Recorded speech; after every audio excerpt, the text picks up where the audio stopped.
wondered why your voice mattered? Like someone was actually listening?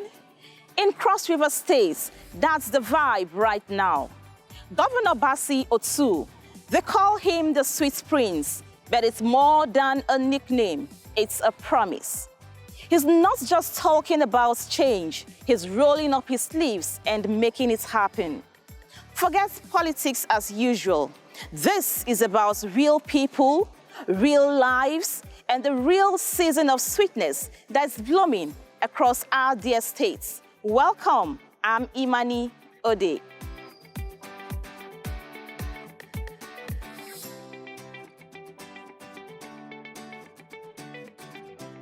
In the heart of Nigeria's South-South region, where green hills kiss the skies and rivers run deep, a quiet transformation is underway, led by a man whose journey is rooted in grace, grit, and a deep love for his people. Ladies and gentlemen, His Excellency, very distinguished Senator, the Sweet Prince is here.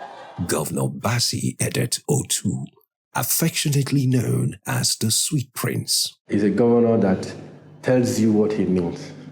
You know, he's not a governor that tells you, I want to do things this way and does it a different way. He's very focused and very committed to his programs and his initiatives. And so his people first policy, to my mind, is reflective of his commitment to the people of the state.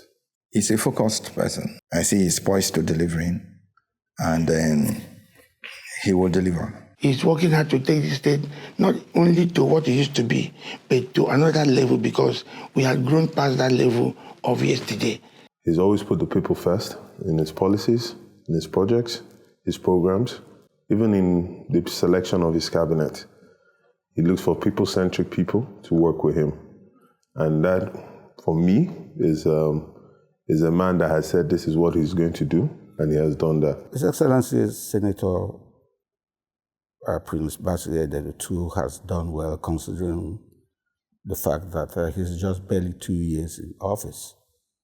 And for me, 2 years is not enough to actually assess what one has been able to achieve. But for me, for what he has done within 2 years, that has been very exceptional and very commendable.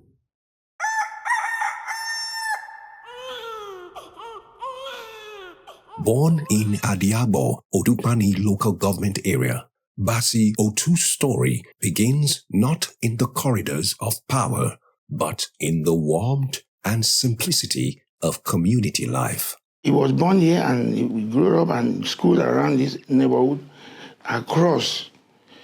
He started his school in Odukpani, and at some point he was also in Ogoja, which is the northern part of the state. A banker turned legislator, he rose steadily from the House of Representatives to the Senate, and now Governor of Cross River State. That in all circumstances, I will do right. I will do right. All manner of people. All manner of people. According to law. According to law. Without fear or favor. Without fear or favor.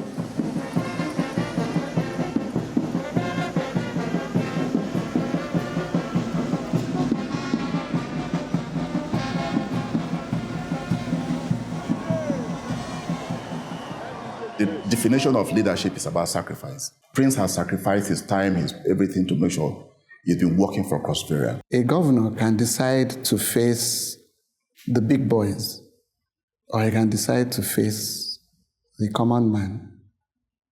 Either way is valid. Governor Otu appears to have chosen to deal with the common man and support the common man. He sees himself as a father to all. And indeed, he has brought about a lot of unity across the state. He's somebody who is very transparent. Like initially when the administration came, he called me. You have to always tell the people what we are doing. It was never there. So at every ESCO, at the end of it, I briefed the press. His Excellency Senator Prince Bassey Edet Otu is a very complex man to understand. He never sleeps, and he has taxed everyone in the administration. to work harder. So he's a hard worker, and he's a go-getter. He's a creative man. He's very innovative. He's people-oriented. He's a man whose word is his bond. Governor Otu's approach since he assumed office in May 2023 has been one of grassroots engagement, championing community-driven development and striving to balance urban advancement with rural inclusion. This development and transformation style of the government is not just within the urban area. It has also taken to the central and the northern part of the state. The project here is the construction of the Governor's Lodge in Ogoja that will serve as a liaison office or his second office for here, so that whenever he comes to this area, he has a place to stay. Apart from bringing the development to this area and bringing the governor closer to the people of the north, is also serving as a means of employment, because most of the people here are coming from this area, so they're benefiting from this project.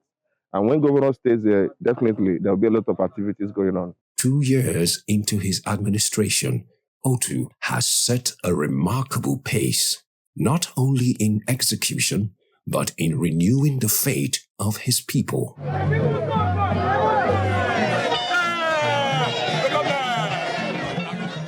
If you remember from the inception, I had said that I'm only a messenger and that Jesus Christ is the governor of the state.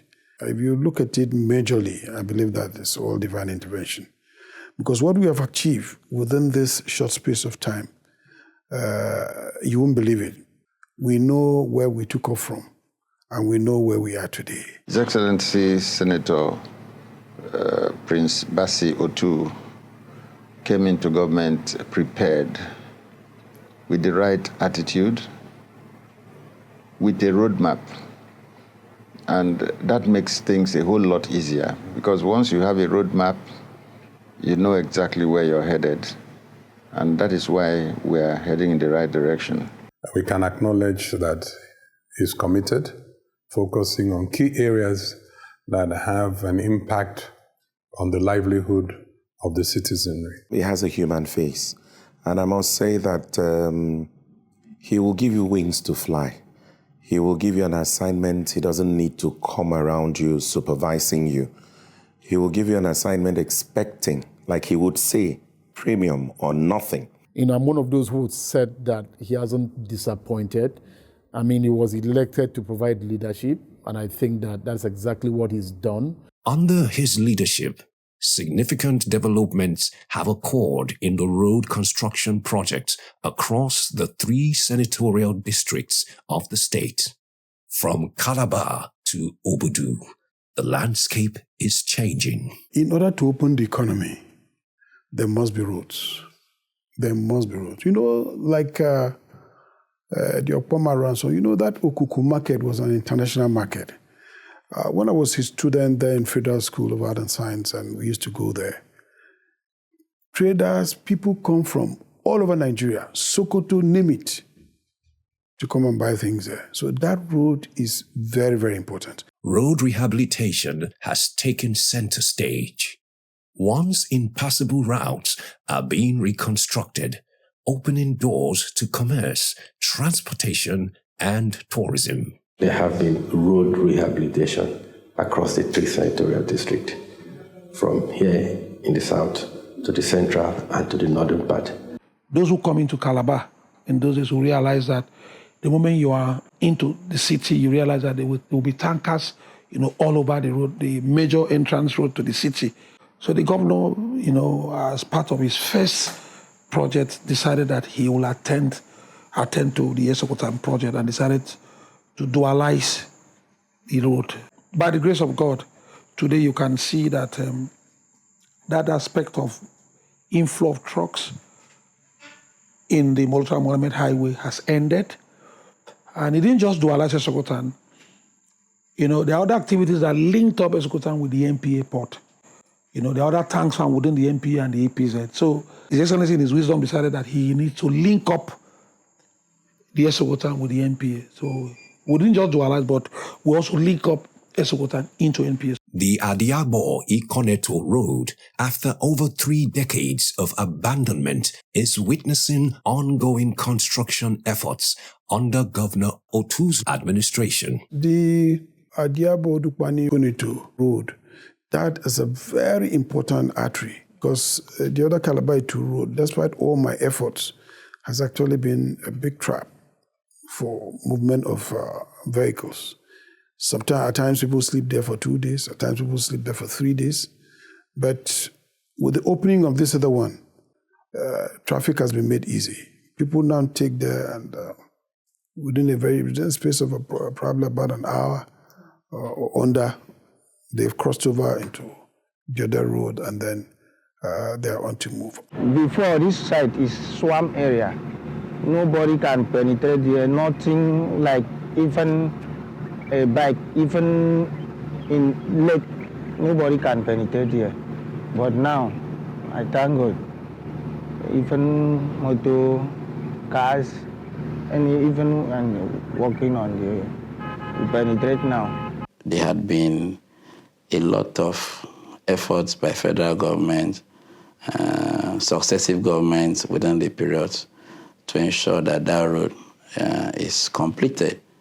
Unfortunately, governments have come and gone. Several governments have come and gone, and that road have remained in darkness. But His Excellency, just within less than 7 months, when he went into that road, to ensure that that road is visited once again. Today, people can pass through the road. It's a miracle. Also worthy of note is the Urban and San Road construction. The project aims to enhance connectivity for communities in Akamba local government area and forms part of the administration's commitment to improving infrastructure across the state. Another relevant project which this administration have taken is the construction of Urban San Road in Akamba local government. It is a project that was introduced during the pre-colonial era. Throughout the colonial era, it was neglected, forgotten. Not even the military era was it remembered, nor from 1999 till date. But I want to thank His Excellency the Governor for his relevant heart, to take, huge such responsibility, the construction of Akamba. That's Urban San Road. Under the leadership of Governor Basi Edet Otu, strategic rehabilitation and construction of key routes across the central senatorial district of the state is easing decades of hardship. Once treacherous and impassable, these roads are now gateways to markets, schools, and healthcare, reawakening the economic lifeblood of the state. The road is very fine now. It was very bad compared to the time that we were using the roads. We were suffering the mud all around. But now, it's better. Deep in the northern eastern corridor of Cross River State, the Ukele Road, once a rugged trail of dust, mud, and broken promises, is now witnessing a new dawn. I was brought up in this community.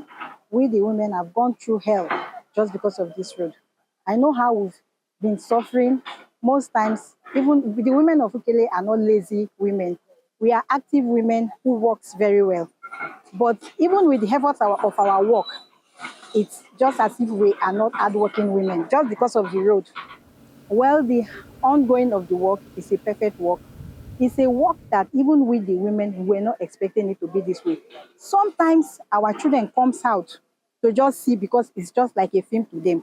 It was something that we all never expected, and it comes this way. So we really appreciate our governor for this work. Under the administration, construction work is in full swing, aimed at opening up access to this long marginalized part of the state.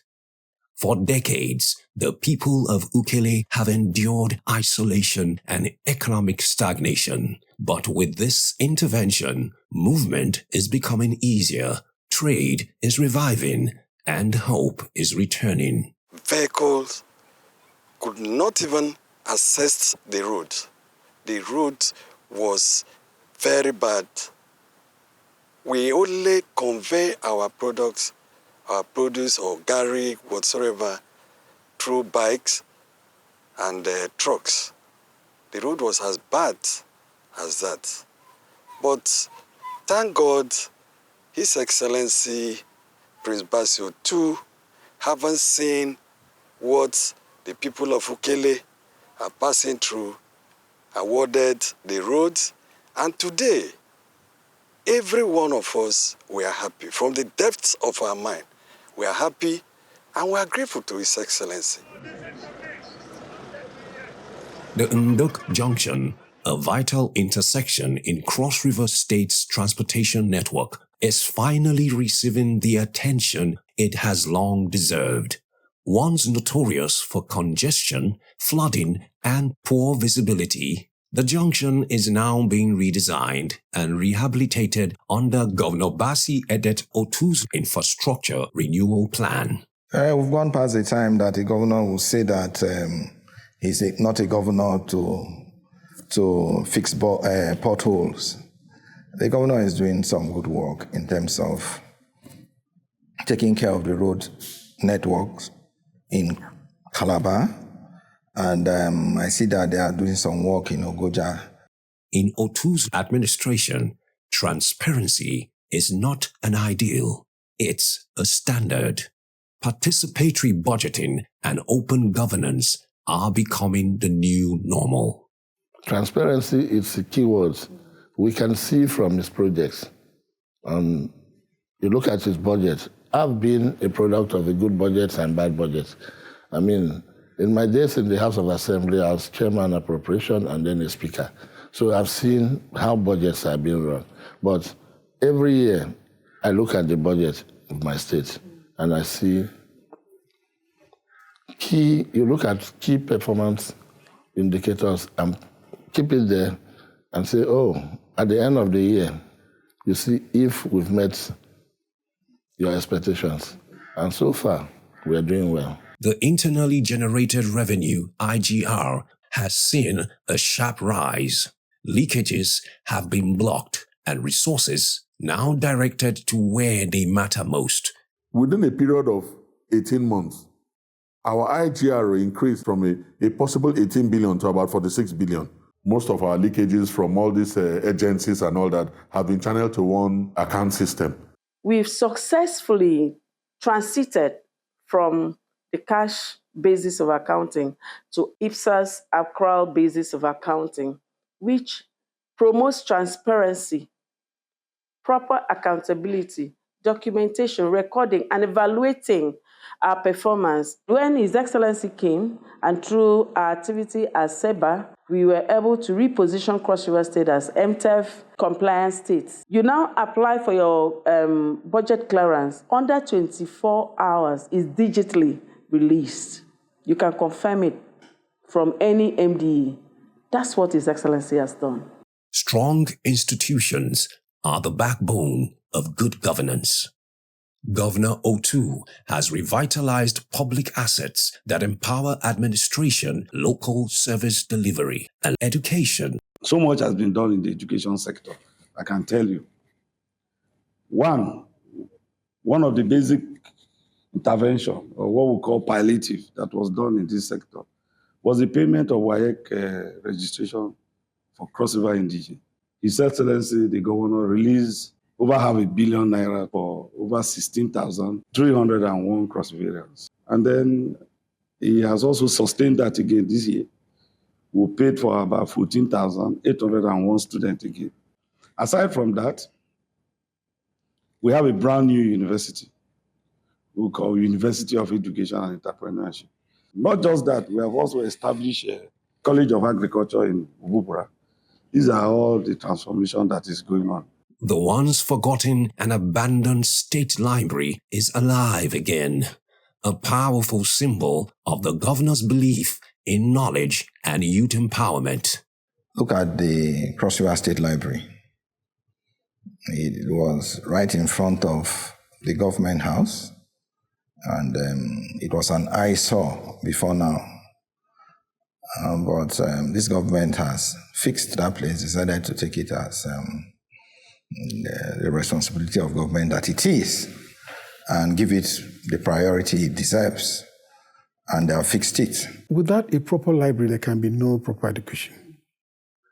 There must be a reference center where, apart from the kids after school going to mix up with their peers, there must be where they can add knowledge. Well, when people like me were growing up, library was a very serious, what I would call an institution. Very, very serious indeed, because almost all the assignments that you're given, you get to the library. And this will take kids away from thinking some vices which will not add anything to society. But if you have a place like that, you know, they'll be able to go there and add value to their knowledge. And if you look at the library now, it's actually a top-class library that can match any other library you want to think about in the world.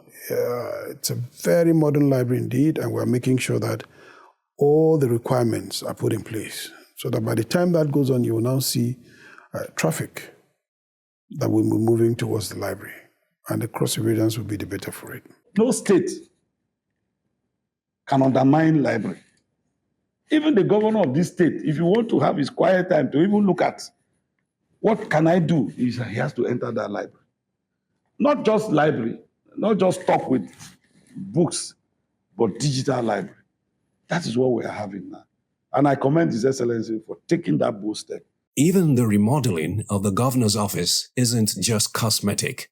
It's a statement of purpose, as it reflects a commitment to institutional dignity and functionality. The government house here was built by, I think, Eswene. And up to that point from today till today, no government had done any remodeling or the detailed remodeling like he has done to give the state a proper government house. Structurally, I'd say it wasn't befitting of a governor's office. But with the new look he's wearing, you can say that's a 21st century smart office, a conducive environment for everyone, you know, to go about discharging their daily functions. The new governor's office is a smart office, because if you look at the ICT that you have, that's inbuilt there, it can even serve the whole Cross River, because it's a lot of equipment that they have invested there. In terms of structural, there was the opinion that maybe the place should be pulled down by some certain people, while some say for my own person, I said it can be remodeled and rehabilitated, because we have to carry out an integrity test from the structural engineering from Abuja. They came down, they did an integrity test for the building. That's to ensure if it can last for the test of time. And the result came and said the building is solid. So we redesigned a drawing, the old drawing, so that we can get all the dimensions and all the measurement that we need for the remodeling. Everything was taken off. So the ties, the wiring, the windows, everything was changed. The only thing that remained on that building is just the block work. Local Government Civil Service Commission, once abandoned, is now fully functional, managing grassroots governance and recruitment effectively. The civil servants in the state, I see that there's a lot more morale, especially with revisiting the promotions that had actually gone into arrears. He has also improved in the area of capacity development and training. And actually, I see some exchange programs of civil servants for civil servants. So yes, I see a lot of improvement in the morale of civil servants. His Excellency, Senator Prince Basi Otu, the governor of Cross River State. Labour, make some noise!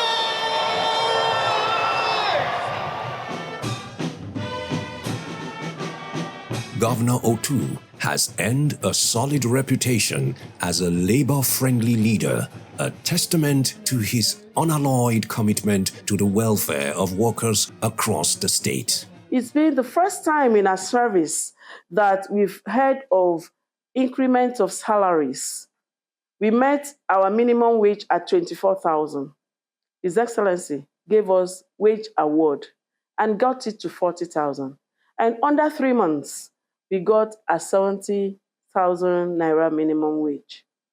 It's never been that within a span of 5 months, the least any civil servant in the state got as increment in salary was 50,000 and above.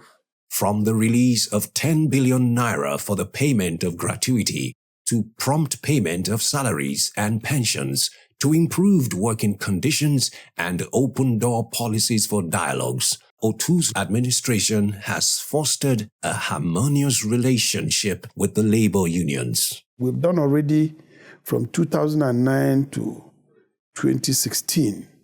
We'll be looking to visit the second batch not too long from now, to take it from 2016 to probably to 2030.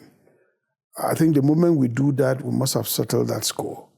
And we'll have good prayers from people who invested their whole life in building Cross River State. And the moment that is done, I must have achieved so much, because whether we like it or not, in all that we're doing, life is the most important. If life is not there, then all the things we are building will be carcass. All the things we are doing, there'll be nobody to enjoy it. And for those who had earlier invested in Cross River State, to die in penury and in pain is not something that we should be proud of. So we'll do our best to get that site sorted out as quickly as we have some funds. About 10 billion or so was approved by his administration, for payment of outstanding pensions and gratuities, right? I mean, there's nothing that continues to be a drag in terms of governance and in terms of the circumstances of the citizens as much as that backlog. So you have a government that is people-centered. I mean, it's concerned about, it's sensitive to, what the challenges of the people are. Gratuity was abandoned for a very long time, from 2019 to when he released money last year. And for the very first time within this our zone, for a governor to release 10 billion for implementation of gratuity, it was not an exiting for the state.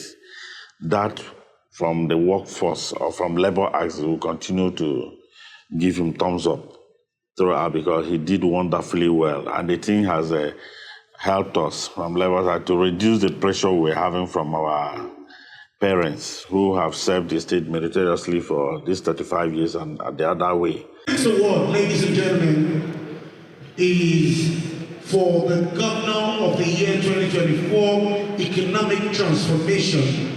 And the winner is His Excellency Senator Bassey Edet Otu, Governor of Cross River State. Beyond the recognition by labor unions, Governor Otu has also garnered multiple prestigious awards in the recognition of his transformative leadership and commitment to Cross River State's development. I work in the State Planning Commission, so we've looked at other plans of other states, and no state measures up to what we have in Cross River State. So the economic transformative plans of the governor is second to none. So he deserves the award, and I'm sure more awards are coming his way. More than policies, it is Otu's humanity that defines his leadership. A governor who walks the streets unannounced, listens intently, and leads with empathy. He has a lot of emotional intelligence where there are areas of tension, even within the state, like we saw some time back in the House of Assembly. You could see how he stepped in and calmed the atmosphere. So he has that calming spirit. And, I wouldn't be surprised, since he's a man of God, and it actually shows in his administrative acumen. He's a father. He's a friend. He's a husband. He's a sympathizer. He empathizes with people. He's a man full of empathy. For me, he's a selfless person. I think he's also detribalized. He's unruffled. He's been there, and his attitude and behavior has been very consistent from when he ventured into politics. And it's still that way. Under Otu's leadership, urban renewal isn't just about beauty. It's about dignity. Solar-powered street lights now illuminate most communities and restores public buildings to serve citizens more efficiently. As you know, I don't see where as place don't clear. Our governor don't try, don't do fine things for us this side. We will continue to praise him. God will continue to keep him alive so that things will continue to do things for us. I've seen they do so. Before, if you come, everywhere go dead dark for here. But as you enter now, it's everywhere. Without light, you can walk.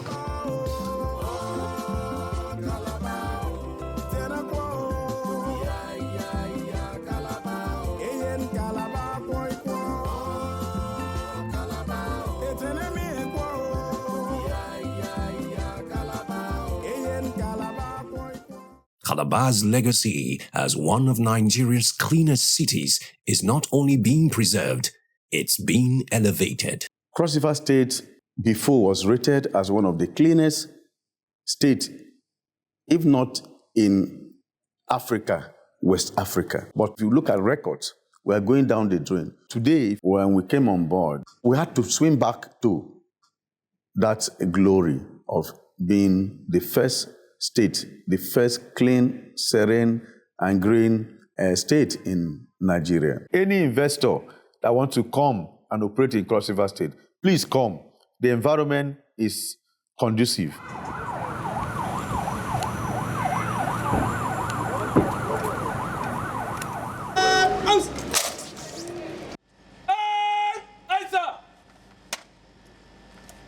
Security is the foundation of progress. From his first day in office, Governor Bassey Otu prioritized peace, security, and the protection of lives and property as non-negotiable commitments.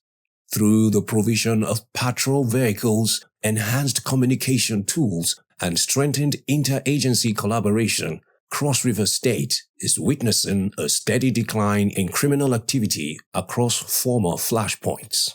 Yes, security actually has been the number one priority of government. Because any government coming into, you swear to an oath, not just to man, but also to God, to protect the life, property of your citizenry.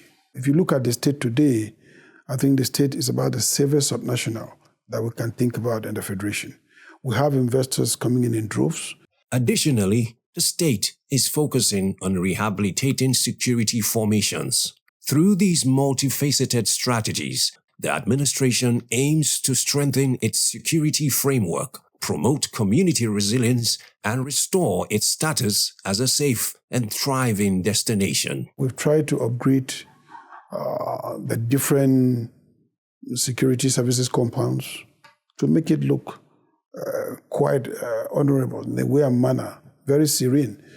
We've tried to do that. We've tried to also make sure that we put in services that will enhance their productivity in terms of even sending mobilities and so on and so forth. And where we can, both in terms of even welfare of personnel, we've tried to always intervene to see how they can enjoy their working environment. All the security agencies in Calabar Metropolis, their premises have been transformed, courtesy of the state government.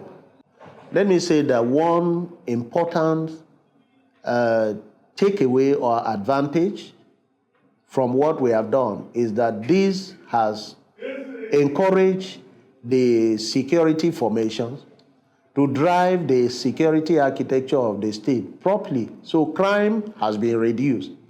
First, let me make a very good impression about it. I want to say it's not just facelift. What we have is a reconstruction, a remodeling, and a re-engineering of the office premises. And we want to thank the state government and the state governor and the government and people of Cross River State for this wonderful support which we have. The topography or the landscape of the compound was nothing to write home about before now.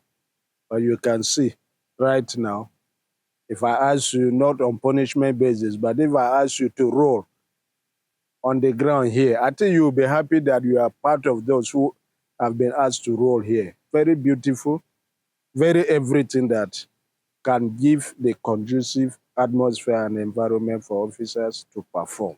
You know, there was a time when in Calabar and a number of other urban centers, I don't want to talk about the rural areas yet, but in Calabar, by 9 o'clock, the streets were dead because there was purse snatching, there was armed robbery, and so on and so forth. But occasionally we find ourselves outside 1 a.m., 2 a.m., and the town is bubbling. Not only that, I have had cause to see in what ordinarily I would have called very lonely parts of the town. For example, on the highway, 11 o'clock, and I see a lady strolling casually, heading home. By 11 o'clock at night, alone. You know, these are practical examples of the sense of security that people have. Now, there's nowhere that's 100% secure, but I think on the whole, there has been a massive improvement in the perception of security because we're not hearing those kind of stories. And that's what's giving the businesses confidence to come back and open. Meanwhile, in the southern frontier, a sleeping giant awakes. The Bakassi Deep Seaport. More than a project, it's a promise, a gateway to prosperity, a legacy, a vision, and bold leadership. If you go to the high sea, a lot is happening. A lot is happening. That's for survey. So after the survey, they go to designs. After designs, you go to the real project implementation. So all those timelines have been set. So the governor also is making arrangements to send young Cross-Riverians to develop their skill sets for the maritime industry. So hopefully this year, the first batch out of 1,000 young Cross-Riverians will be leaving to Europe and Asia for studies. The advantage of the Calabar Deep Seaport is that when you are coming from China, from South Africa, Calabar is the closest, most economical seaport that you can pay port call to, which reduces your cost of logistics. So if this deep seaport is going to be actualized, it is going to be a very big plus for Nigeria's economy. So I'm looking at it that this project is going to not just change the economy of Cross River State, is going to change the economy of Nigeria as a whole. Because this seaport can have direct access to the northeast, to the north central, to the northwest. In a landmark move, the Otu's administration acquired 2 brand new aircraft to expand the fleet of the state-owned airline. This strategic investment aims to improve regional air connectivity and position Cross River as a hub for aviation and tourism. Cali Air is going to be completely different. I was setting up as a full airline which will be running. For now, we'll be under some city tutelage, but not too long, we'll be flying almost all alone because we are expecting 5 aircrafts on the whole. So we have 2 that are coming in. Later on, some other 2 will join. We'll join until we have about 5. Many leaders would have abandoned the project in order to focus on their own legacy initiatives. But for Governor Otu, he wasn't caught from that clot. I didn't come to the governorship seat just to make a name by creating legacy projects. But I believe that public funds were invested in all those projects. Even if the glory goes to those who started it, I'm very, very happy to complete it for the public, even if my name is not mentioned at all. That is why you see like almost all the industries are inherited. I've worked so hard to try to make them come on board. The Obudu International Cargo and Passenger Airport, Another milestone achieved. We've achieved about 84.1% overall from the contract sum. While as we progress in terms of the construction phase, we've encountered some additional works which were not envisaged in the initial conception of the project, and we've also achieved about 50% in that regard. He is continuing the Obudu International Passenger and Cargo Airport project. The Cargo International Airport, Senator Ayade had come and gone, but Prince Otu is continuing it. It's a very big project. And of course, if that airport is completed, it's going to create an economic hub for the North. The greatest quagmire since the onset of this Fourth Republic has been the lack of continuity in successive administrations. Different administrations come in and they try to write their own legacy, try to start projects greenfield.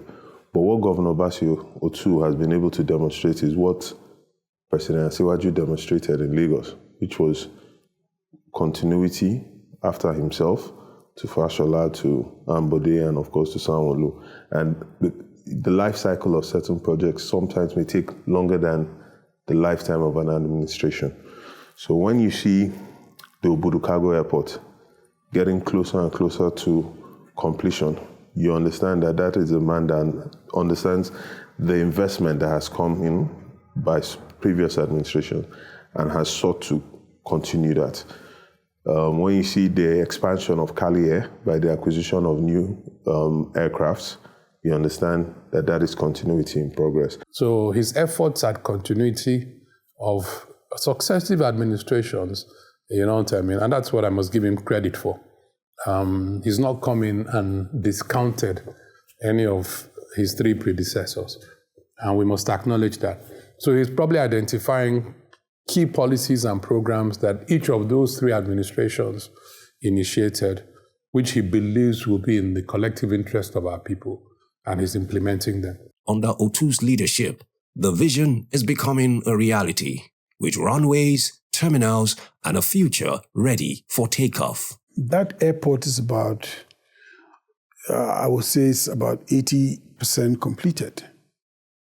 I said last time what drew us back was the fact that we had some technical issues. And even though it has delayed the airport coming into operations, but I want to thank the Nigerian aviation authorities because they're actually very thorough and meticulous in making sure that what is done is right.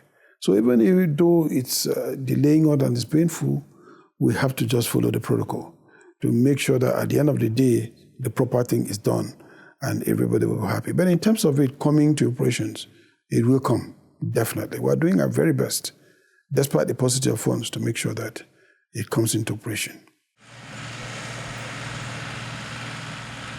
Agriculture remains a cornerstone. Otu's administration supports farmers, links production to markets, and champions food security. Agricultural sector, what we've done there is a revolution. It's just that we don't have the funds that we require. Even though we would have gone very, very far now. But we've put so many things in agriculture that even the rest are copying. We came with the idea of dividing the ministry to say, look, we'll have livestock and aquaculture, and this one should be crops and irrigation. Because we knew that the agri sector is so vast, and this is actually the area which we can play complementary advantage. Apart from the fact that we did our soil investigation, anywhere you want in Cross River State, you can sit down and then press your button and then you get it. That's why most people who call me now are looking for land in Cross River State, they tell me where they want because they already know the chemistry of the place. They know what kind of rain, what kind of things that happens in the whole place, and so on and so forth.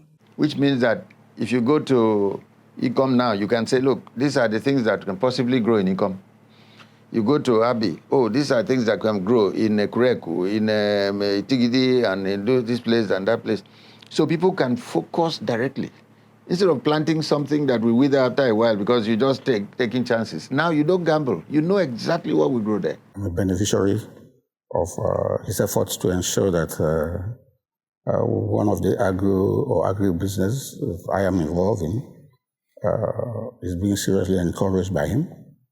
And I know there are other activities of his or actions of his that shows clearly that he will want to encourage Cross Riverians to ensure that they participate.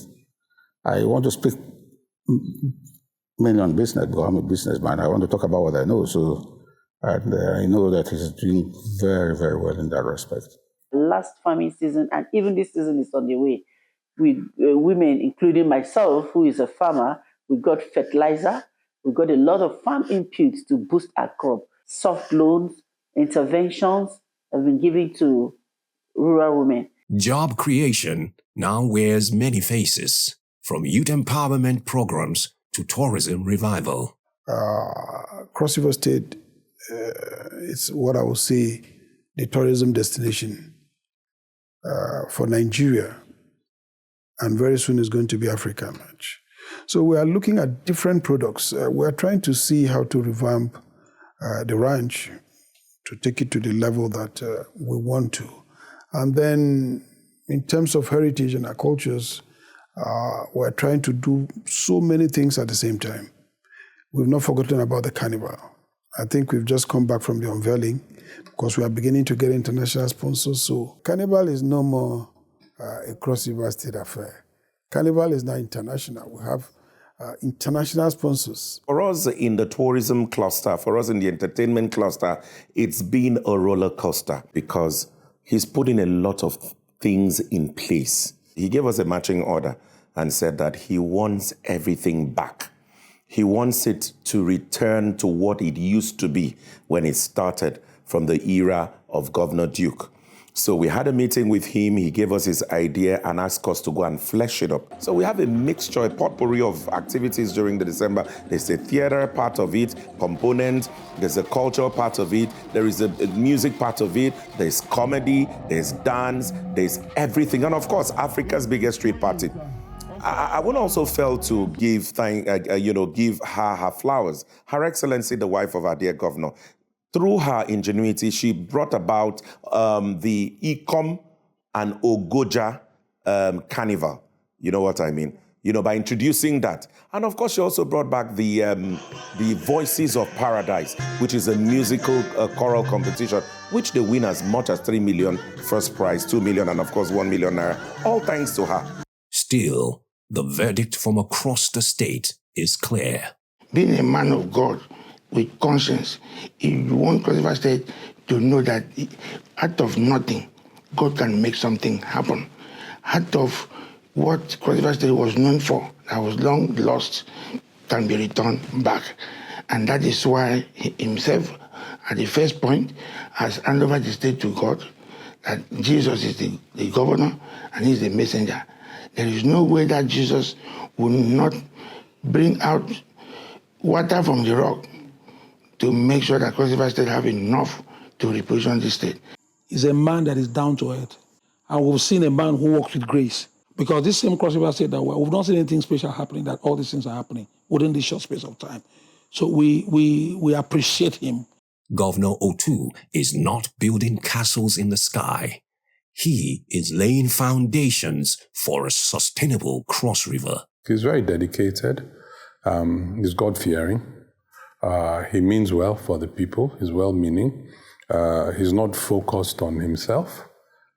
He's appreciative of everyone that has played a role in his life. He's a leader that I believe is very reconciliatory. And I think for us, as Cross Riverians, and for me as a statesman, I would say his sweetness continues, and let him continue in that mode. In the trenches of governance, there is sweat, sacrifice, and sweetness. The kind that comes when a leader chooses to serve, not rule. When the people begin to believe again. It's been a season of sweetness, and it's still going to be so. So what I will still appeal to them is we still need more prayers. Because in all we are doing, we are not unmindful of the challenges because whatever terrain it is, you have negative and evil people who try to kill ideas. But if we are together, we are strong enough to break any challenge or anything that will come to see if it can be taken back. My assurance to them is that Cross River State is taken to the next level. 2 years may seem short, but for Cross River, they've been defining. Well, the defining moment hasn't come yet. So I think 2 years is still a little bit quite early to draw to that conclusion. I had major things which I wanted to do. One was to lay a solid foundation for the economy of the state, for us to begin to add value and then to increase productivity. In order to do this, I had looked at other value chain arrangements and things that can be put in place to make sure that we achieve this. One was to make sure that we do have access routes and that produce from the farms and items of sale in the markets one can easily move them down. And then two was to make sure that there's security. We also wanted to make sure that there's food security, there's energy security, and the moment that is done, then the opportunities will begin to open up in the economy. My words to Cross River is I continue to pray for the administration of Senator Prince Bassey Adedetu, continue to support him because the governor that thinks about the people of Cross River State. And I assure Cross Riverians that their security is safe. And I assure Cross Riverians that Cross River State is in the right hands and we're moving towards the right direction for Cross River State. Congratulations on your second anniversary in office. Like I said, it's just the beginning. We pray that you'll continue to deliver the dividends of democracy. And we also pray that, the people of Cross River State will be better served with you in office. I must thank him for the father figure that he's exhibiting in Cross River State, showing how compassionate he is to everyone. I must thank him for providing security, providing infrastructure, making Cross River State one of the most livable places. I must thank him absolutely very well for having not to compromise, but dedicating his time for his people. May God Almighty bless him. May God give him the ability to continue delivering on his mandate to the good people of Cross River State as he clocked 2 years in office. Congratulations, His Excellency. Congratulations, Excellency, on your 2 years in office. We love you, Excellency. We'll continue to stand by you. We want to wish you the best. And of course, encourage you to do more because our prayers are strongly behind you. His Excellency, Senator Prince Bassey Adedetu, in addition to being my governor and my leader, is my friend. I therefore, when I campaigned for him, without prejudice to the run-up to those campaigns, right? I did so with single-mindedness that this man will not disappoint. It's the First Lady is also somebody that I also know personally. So they are a family. And I think that I have no regrets at all, having campaigned for him. I have no regrets at all, endorsing him for second term. And I'm going to work even harder than I did in 2023 to get him re-elected for a second term. I want to seize this opportunity actually to congratulate our dear President, Jagaban Bola Ahmed Tinubu. I say this without any equivocation and the fact that I'm not gifted to those who say things for saying sake.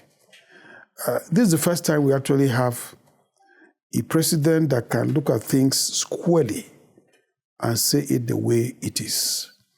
Our fiscal aspects of responsibility in terms of moving the Nigerian economy, both macro and micro forward, has been demonstrated positively by this president. And I believe that if this president stays for another term, this economy must have been structured properly to move forward. I'm not saying there are no issues which I believe that the president will be able to address it. The president came into office to meet underinvestment in all areas in Nigeria. We were basically freeloaders in this place. But within this period, I believe people are beginning to assess themselves and people are beginning to engage in proper productivity. The idea of commission is dying out from our society. Proper economic activities are beginning to show its face. So I believe not too long, the economy will balance. So I want to wish him the very best. I want to say God will strengthen and keep him for us, and that the wisdom of Solomon will see him through this first year and even the second year. As a state, Cross River, I believe that we have endorsed him. It wasn't a selfish endorsement. It was a statewide endorsement that he should continue.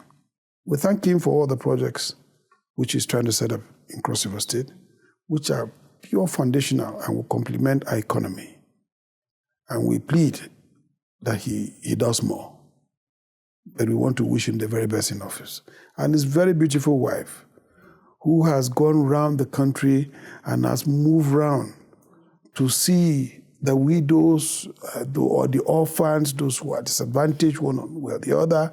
She's energized women, empower women.